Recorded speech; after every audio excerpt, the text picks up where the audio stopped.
Hi, hello, வணக்கம், நமஸ்தே. எல்லாரும் எப்படி இருக்கீங்க? எனக்கு வந்து இந்த மெட்டீரியல் வந்து நான் மங்களகிரி காட்டன்ல வாங்கியிருக்கேன். 3 piece set, top, pant and dupatta. So இதில் நான் என்ன பண்ணியிருக்கேன்னா டாப் மட்டும்தான் தைச்சிருக்கேன் அண்டு பேண்ட்டுக்கு வந்து லெக்கின் தான் யூஸ் பண்ணிட்டு இருந்தேன். சரி, அந்த நம்ம பேண்ட் கிளாத் வந்து டாப்பாக ஸ்டிச் பண்ணிட்டு அது மேலே நம்ம பெயிண்டிங் பண்ணால் எப்படி இருக்கும்னு சொல்லிட்டு ஒரு ஐடியா வந்துச்சு. கிளாத் பார்த்தாலும் நல்லா இருக்கும், அந்த காதி கிராஃப்டில் எப்படி இருக்கும் அந்த மாதிரி கிளாத் இருக்கும். ஸோ அது மேலே இப்போ நம்ம பெயிண்ட் பண்ண போகிறோம். ஸோ என்ன பண்ணுறோன்னா இது வந்து நான் பிரிண்ட்ரெஸ்டில் தான் எடுத்து A3ல பிரிண்ட் எடுத்திருக்கேன். A4னா சின்ன சைஸாக வரும், இல்லை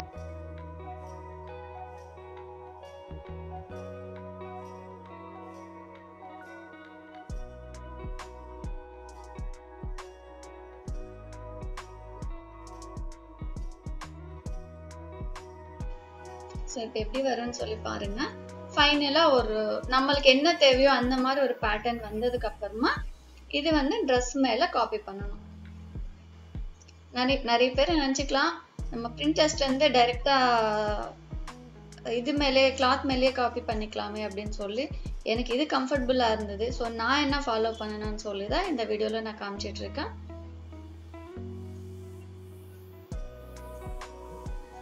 சேம் அந்த குட்டி குட்டி ஃப்ளவர்ஸ் தான் வந்து ரிவர்ஸா நம்ம வந்து காப்பி பண்ணிட்டு இருக்கோம்.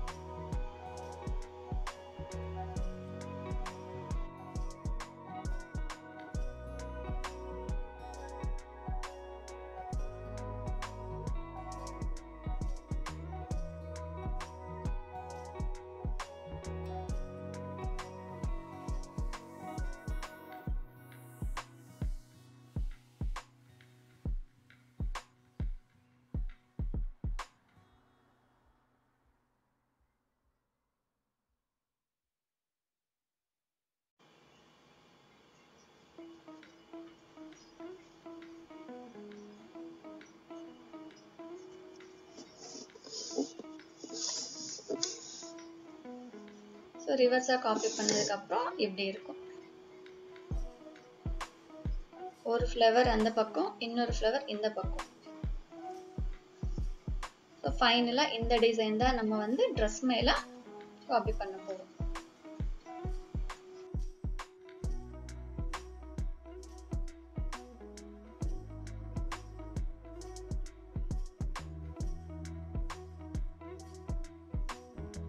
அதுக்கு நான் என்ன பண்ணியிருக்கேன்னா வெறும் டிசைன் மட்டும் கட் பண்ணிட்டு கார்பன் பேப்பர் மேலே வச்சு ட்ரை பண்ணேன். பட் என்ன ஆகுதுன்னா கார்பன் பேப்பர் மூவ் ஆகிட்டே இருந்தது, அதனால என்கிட்ட பின் எதுவுமே இல்லை.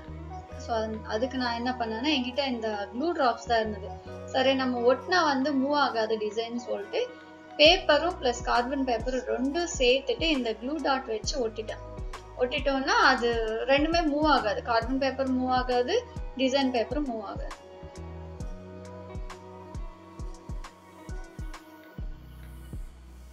ஸோ 4 பக்கம் 4 க்ளூ ட்ராப்ஸ் வச்சு ஒட்டிட்டு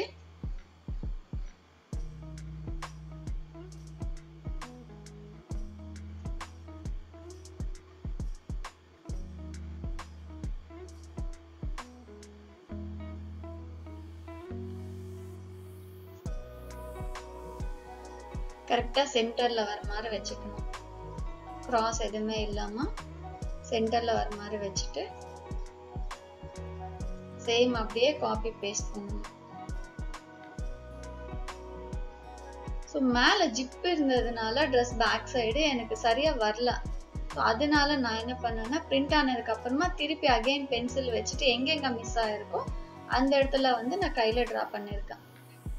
இப்போ நீங்கள் அந்த கார்பன் பேப்பர் எடுத்த உடனே பாருங்கள், அங்கங்கே நம்மளுக்கு டிசைன் சரியாக வராது. எதனாலனா அந்த நான் ட்ரா பண்ணும் போதே பின்னாடி இருந்த ஜிப்பெல்லாம் வந்து கையில் பட்டுட்டே இருந்தது, தூக்குற மாதிரி இருந்தது. நான் அப்போவே நினச்சேன், பட் நம்ம பேப்பர் திருப்பி எடுத்துட்டோம்னா அந்த கம்ப்ளீட் டிசைன் வந்து ஷேப் போயிடும்னு சொல்லிட்டு நான் அப்படியே முடிஞ்ச அளவுக்கு ட்ரா பண்ணியிருக்கேன். பட் அங்கங்கே வந்து டிசைன் சரியாக பிரிண்ட் ஆகலாம், காப்பி ஆகலாம்.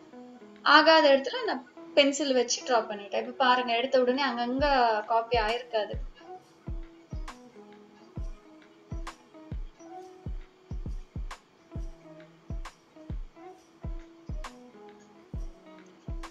அங்கங்க சரியா டிரா ஆகல. நான் என்ன பண்ணேன்னா பென்சில் வச்சு எங்கெங்க மிஸ் ஆயிருக்கோ அந்த இடத்துல பென்சில் வச்சு டிரா பண்ணிட்டேன். இந்த மாதிரி கம்ப்ளீட் ட்ரெஸ் ஃபுல்லா வேணும்னு சொல்லிட்டு மேல மட்டும் தானே நம்ம டிரா பண்ணிட்டோம். கம்ப்ளீட்டா இப்ப ட்ரெஸ் ஃபுல்லா அதே மாதிரி கார்பன் பேப்பர் அண்ட் டிசைன் வச்சுட்டு காப்பி பண்ணணும். அண்ட் எங்கெங்க உங்களுக்கு அந்த இது மிஸ் ஆகுதோ அந்த இடத்துல வந்து நம்மளே வந்து பென்சில்ல டிரா பண்ணணும். நீங்க பாத்தீங்கன்னா அங்கங்க மிஸ் ஆயிருக்கு. மிஸ் ஆனது எல்லாம் வந்து பென்சில்ல எழுதிருக்கேன். அப்புறம் இந்த ஃப்ரேம் வந்து என்கிட்ட ஆல்ரெடி இருந்துச்சு. ஸோ பெயிண்ட் பண்ணும்போது ஃப்ரேம் ஏதாவது கட்டியா பிடிச்ச மாதிரி இருந்தாதான் வந்து பெயிண்டிங் நல்லா இருக்கும். என்கிட்ட இன்னொன்னு வந்து எனக்கு துப்பட்டா மேட்சிங்கா தான் நான் பெயிண்ட் பண்ண போறேன். எனக்கு கிட்ட இந்த துப்பட்டா இருக்கு. ஸோ இந்த துப்பட்டாக்கான கலர் வச்சுதான் நான் பெயிண்ட் பண்ணணும். அந்த துப்பட்டா கலர் பெயிண்ட் வந்து நான் தேடினா எனக்கு கிடைக்கல. அதனால இந்த 3 கலர்ஸ் என்கிட்ட இருந்தது. 3 கலருமே நான் மிக்ஸ் பண்ணி பார்த்தேன். ஃபர்ஸ்ட் ஒரு ட்ரையல் பண்ணி பார்த்தேன் இந்த கலர் வருமான்னு சொல்லிட்டு. அப்புறம் பார்த்தா கரெக்டான கலர் வந்துச்சு. ரெட், வயலட் அண்ட் ஒயிட் இந்த 3மே வந்து மிக்ஸ் பண்ண எனக்கு இந்த துப்பட்டா கலர் ஷேட் வந்திருக்கு. ஓகே அப்படின்னு சொல்லிட்டு இதுதான் ஃபைனலா 3 நான் என்கிட்ட இந்த கிளிப் மிஸ் ஆயிருக்கு.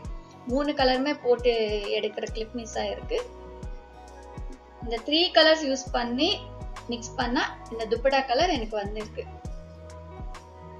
இந்த கலர் வச்சுதான் நம்ம பெயிண்ட் பண்ண போறோம். உங்ககிட்ட என்ன துப்பட்டா கலர் இருக்கோ, உங்ககிட்ட என்ன கிளாத் இருக்கோ ட்ரை பண்ணிக்கோங்க. இது கொஞ்சம் எனக்கு ட்ரெஸ் ஃபுல்லா வேணும்னு சொல்லிட்டு நான் இவ்வளவு கிராண்டான்னு கிடையாது, எனக்கு கொஞ்சம் டிஃப்ரெண்டா வேணும்னு சொல்லிட்டு சென்டர்ல மட்டும் ஒரு ரெடிமேட் லுக் வரணும்னு சொல்லிட்டு நான் இந்த டிசைன் செலக்ட் பண்ணியிருக்கேன். சிம்பிளா நம்ம ஹார்ட் ஷேப்ஸ் அந்த மாதிரி எல்லாம் பண்ணோம்னா இன்னும் சீக்கிரமா முடியும். எனக்கு இந்த ஒரு டிசைன் மட்டும் பண்றதுக்கு கிட்டத்தட்ட ஒரு 1 வீக் 10 days ஆயிருக்கு. ஏன்னா நம்ம பெயிண்ட் பண்ணதுக்கு அப்புறமா அதை ஆறுனதுக்கு அப்புறமா தான் வந்து செகண்ட் ஃப்ரேம் பண்ண முடியும். நம்ம ஆறாம வந்து செகண்ட் ஃப்ரேம் பண்ணிட்டோம்னா ஃபர்ஸ்ட் ஃப்ரேம்ல பண்ண டிசைன் எல்லாமே வந்து மத்த துணியில ஒட்டிக்கிட்டு அது அங்கங்க ஆக்வர்டா தெரியும். அதனால எனக்கு கொஞ்சம் டைம் ஜாஸ்தியா இருக்கு. அப்புறம் நம்ம பெயிண்ட் ஒவ்வொரு ஃப்ரேம் முடிச்சதுக்கு அப்புறம் ஒரு ஃப்ரேம்க்கு இன்னொரு ஃப்ரேம்க்கு அங்கங்க கேப் இருக்கும். அது வேற திருப்பி ஃபில் பண்ணணும். ஸோ இதெல்லாம் பண்ணது ஒரு ஆல்மோஸ்ட் ஒரு 10 days மேலே ஆயிருக்கு எனக்கு இந்த ட்ரெஸ் மட்டும் பெயிண்டிங் முடிக்கிறதுக்கு. டிரா பண்றதெல்லாம் ஒரு நாள்ல டிரா பண்ணிட்டேன். அதுக்கப்புறம் பெயிண்ட் பண்றது தான் கொஞ்சம் டைம் ஜாஸ்தியா இருந்தது.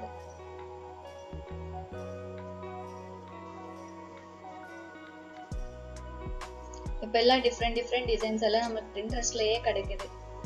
உங்களுக்கு என்ன டிசைன் வந்து ஈஸியா இருக்குமோ கம்ஃபர்டபுளா இருக்குமோ பெயிண்ட் பண்றதுக்கு அந்த டிசைன் எடுத்துக்கிட்டு பெயிண்ட் பண்ணிக்கலாம்.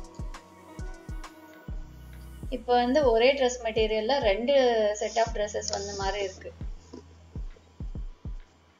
இது வந்து 3 கலர்ஸ் இருந்ததுனால கொஞ்சம் காஸ்ட் ஒரு 3 கலர் வாங்குற மாதிரி இருக்கு. அதே நம்ம வந்து சிங்கிள் கலர் வாங்கணும்னா காஸ்ட் கம்மி தான். ஒரு 20 to 25 தான் இருக்கும். ஒரு ப்ரஷ் ஒரு 15-20 rupees இருக்கும். ஒரு 50 rupees தான் ஆகும். இதுக்கு நம்மளுக்கு எக்ஸ்ட்ரா ஆகும், அவ்வளவுதான்.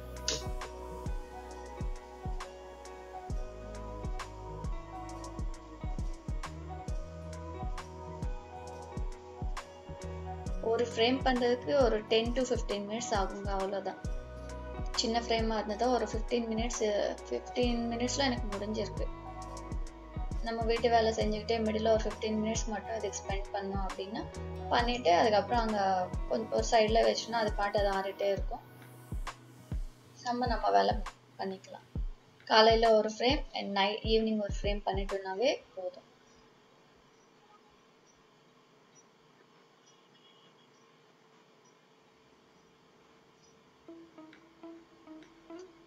ரொம்ப வருஷம் கழிச்சு இதுதான் நான் பண்ற ஃபர்ஸ்ட் பெயிண்டிங் ட்ரெஸ். கிட்டத்தட்ட ஒரு 20 years ஆயிருக்குன்னு நினைக்கிறேன் நான் பெயிண்ட் பண்ணிட்டு. அதனால அந்த கொஞ்சம் அங்கங்க தடன்னு வருது. பட் ஃபைனல் அவுட்புட் ரொம்பவே நல்லா இருந்தது.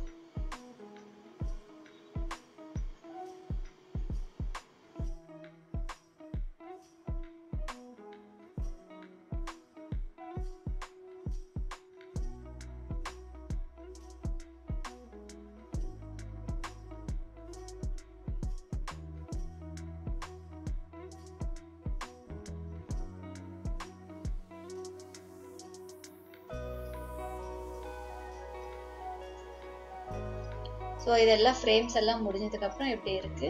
மிடில் பார்த்தோம்னா அங்கங்கே விட்டு இருக்கு. ஸோ அங்கே விட்டுனதெல்லாம் வந்து நம்ம இப்போ ஃபில் பண்ணணும். அகெயின் ஃப்ரேம் பண்ணுறதுக்கு பதிலாக ஃப்ரேம் பண்ணிகிட்டே இருந்தால் ரொம்ப லேட் ஆகிட்டே இருந்தது. நான் என்ன பண்ணேன்னா கீழே ஒரு அட்டை வச்சுட்டு அந்த 2 சைடும் கிளிப் மாட்டிட்டேன். ஏன்னா கொஞ்சம் கொஞ்சம் தானே நம்மளுக்கு இருக்கு. ஃப்ரேம் வச்சுட்டு பண்ணிட்டே இருந்தா வந்து ஆறுறதுக்கு தான் டைம் ஆகுது. அப்படி வச்சுட்டு ரிமைனிங் எங்கெங்க நம்மளுக்கு கேப்ஸ் இருக்கோ அதெல்லாம் பெயிண்ட் பண்ணிட்டோம்னா சீக்கிரமாவே ஒன் டேல முடிஞ்சிச்சு இந்த ஒரு ஃபில்லிங் மட்டும் எனக்கு. அடுத்த நாள் வந்து இந்த ஹேண்ட்ஸ்க்கு வந்து அங்க ஒரு டிஃப்ரெண்ட் ஷேப்ல இருந்தது இல்லையா, ஒரு ஃப்ளவர் பேட்டர்ன் மாதிரி இருந்தது இல்லையா. ஸோ அதே வந்து நம்ம எதுவுமே பென்சில் எதுவும் ட்ரா பண்ணாம டைரக்டா பண்ணிடலாம் ஒரு திக்கா அப்படின்னு சொல்லிட்டு கையிலவே ட்ரா பண்ணிட்டு இருக்கேன். கை ஃபுல்லா வந்தா நல்லா இருக்கும்னு சொல்லிட்டு கீழே வந்து நம்மளுக்கு பெயிண்ட் வந்து இன்னொரு கிளாத்க்கு எல்லாம் படாம இருக்கிறதுக்கு நான் என்ன பண்ணிருக்கேன்னா நியூஸ் பேப்பர் எடுத்துட்டு ஒரு 5-6 ஃபோல்டு வர மாதிரி நியூஸ் பேப்பர் எடுத்துட்டு அந்த ஹேண்டுக்குள்ள வச்சு அதுக்கப்புறம் தான் நம்ம பெயிண்ட் பண்ணிட்டோம்னா பேக் சைட்ல வந்து அந்த பெயிண்ட் பிரிண்ட் ஆகாது. உள்ள நம்ம எந்த ஒரு கிளாத் வைக்கலாம் அப்படின்னா வந்து பெயிண்ட் பிரிண்ட் ஆகும். ஃபர்ஸ்ட் சென்டர்ல எல்லாம் முடிச்சுட்டு அதுக்கப்புறமா இது ஆறுனதுக்கு அப்புறமா வந்து இன்னொரு சைடு பேக் சைடு இருக்கு இல்லையா, பேக் சைடுல கேப்ஸ் எல்லாம் இதே மாதிரி பண்ணிட்டோம்னா கை ஃபுல்லாவே இருந்த மாதிரி இருக்கும். ஒரு ரெடிமேட் லுக் வரும். இதெல்லாம் ஃப்ரண்ட் எல்லாம் பண்ணிட்டேன் ஹேண்டுக்கு. அப்புறம் பின்னாடி பேக் சைடு வந்து இது ஆறுனதுக்கு அப்புறமாவே பின்னாடி பண்ணுங்க. ஆறாம எல்லாம் பண்ணாதீங்க. அப்படியே பண்ணிட்டோம்னா பாத்தீங்களா லெஃப்ட் சைடு கை மட்டும் இப்படி பிடிச்சிட்டு எங்கெங்க கேப் இருக்கோ அந்த இடத்துல நம்ம அகைன் சேம் ஃப்ளவர் பெயிண்ட் பண்ணணும்.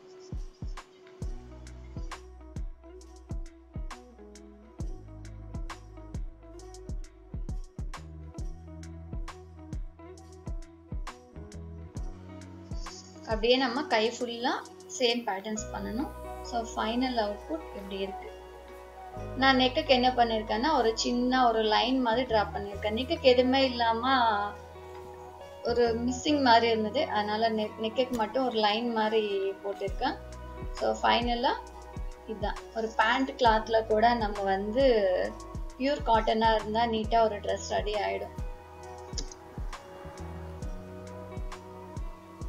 ஃபைனலா துப்பட்டா. இந்த துப்பட்டா டேசல்ஸ் பண்றது கூட ஒரு வீடியோ எடுத்திருக்கேன். நெக்ஸ்ட் வீடியோ அதுதான் அப்லோட் பண்ணலான்னு இருக்கேன்.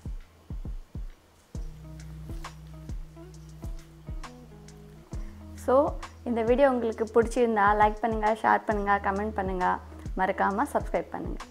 தேங்க்யூ, பாய்.